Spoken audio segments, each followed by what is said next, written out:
Welcome, friends, to our next episode of Profiles in Generosity, where we lift up inspiring stories from our wonderful support community here at the Episcopal Church Foundation.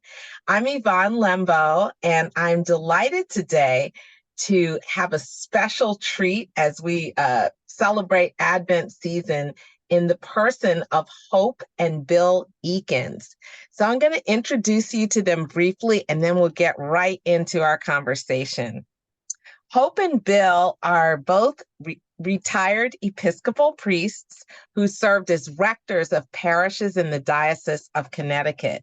And now they're living in New York City, and you're going to find out some super exciting things about their ministry. So Hope and Bill, thanks so much for being with us today. Thank you. Thank you. So to start out, give us a little snapshot of a highlight from your Episcopal faith journey. And what is special to you, Hope and Bill, about being an Episcopalian? I've always loved the heritage of the Episcopal Church, and it's what drew me to it when I was 18 years old.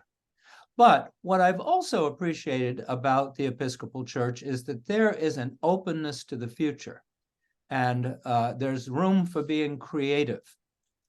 And that really is what interests me. I don't want to just be locked in the past. I like to look to the future. And I also like the fact that in the Episcopal Church, we don't feel like we're the only church around. Amen. We're ecumenical. Yes. Thank you so much. That's so awesome. How about you, Hope? Much the same thing. I like the breadth of the church, that there is not a body of doctrine that is mandated and narrow, but that we're free as a community to explore together and on that journey to learn more of God and God's love for us. Yes. And your journey has truly been a lifelong faith journey. So just share with us a little highlight about where your journey has taken you during your retirement. Well, we started out doing a lot of interim ministry in Rhode Island as well as in Connecticut. But in the last 8 years or so, what we've really landed in is a cruise ship ministry. We started Cruise ship ministry. No, Did you all hear that? We started out going on a world cruise as passengers, and we volunteered to do Sunday services. And these long world cruises are very long. They're, almost 5 months in length. Wow. And what we did was we fashioned a service for use on Sunday morning, only a half an hour. That's all the time we had. It's in the ship's theater. And what we strive to do is to make our worship on the ship relevant to the congregation, the people that come to it, and where we are visiting, the countries, the places that we're visiting, to make that really work to make the worship relevant.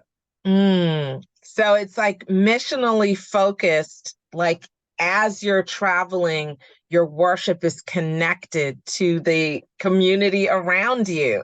Right. So if you go to Nagasaki, yes, pray for peace in the world. If you go to the Great Coral Reef, certainly the prayer needs to talk about safeguarding our environment and being good stewards of the earth.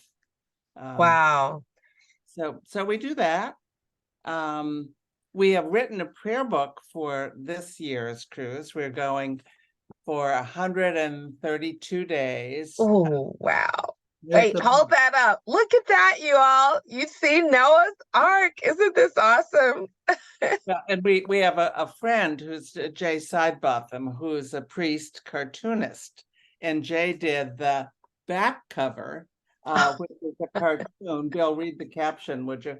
Well, it's got this Noah's Ark theme that's on the front cover, but on the back, Mrs. Noah. Mrs. Noah is saying, "Noah, darling, I don't want to seem ungrateful, but this is not exactly what I envisioned when you said we'd be going on a cruise.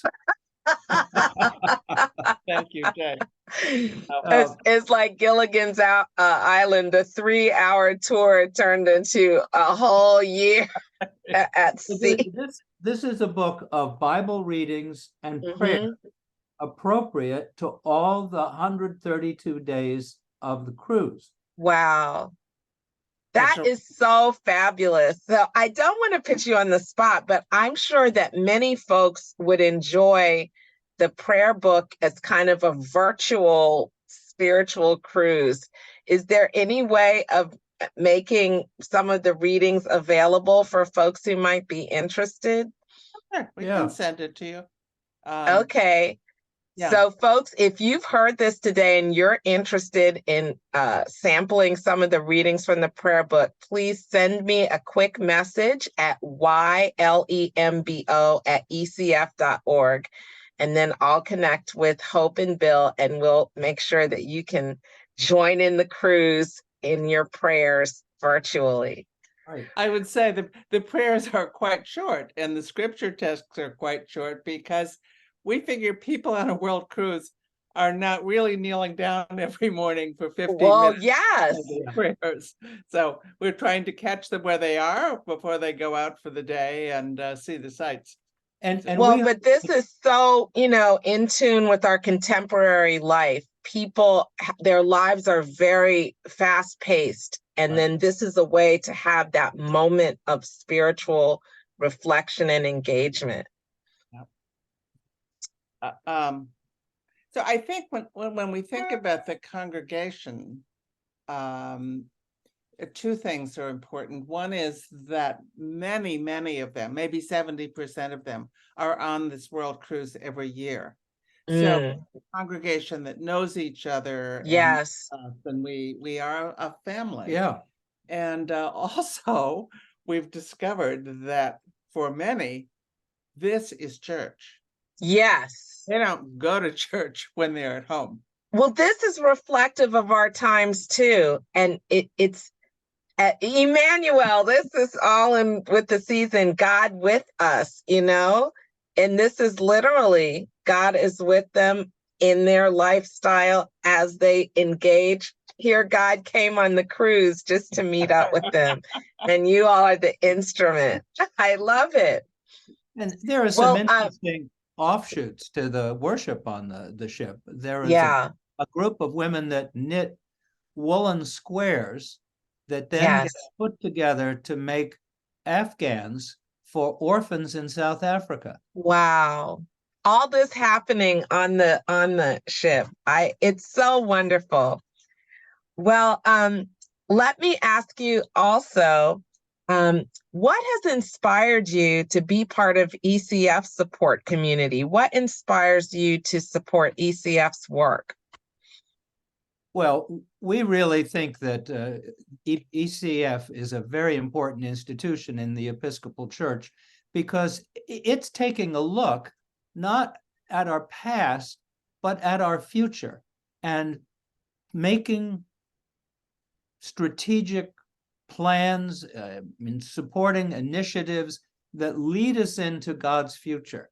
And we think that's very important.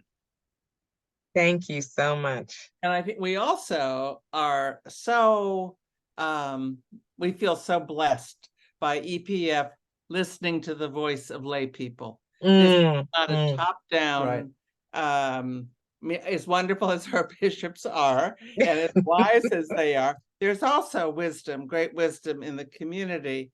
And ECF stays open to hear about the needs of the people and their concerns and their suggestions. So it's a bottom-up movement that I think is very holy. Yep, I agree. Well, we are so grateful and delighted that you are part of our support community. And folks, as you can hear just from the Eakins story, God is at work creating a vital, inclusive, sustainable Episcopal church on land and at sea that creates steadfast followers of Jesus. And your generous support for the Episcopal Church Foundation is part of God's work.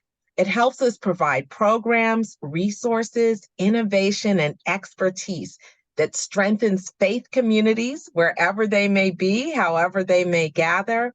It equips leaders and transforms ministry for a vibrant future for the Episcopal Church. So we wish you a blessed Advent season, and we thank you for your generous support. And Hope and Bill, thank you so much for spending this time with us today. Thanks, Yvonne. Thank you. Bless you. And bon voyage. Bless you.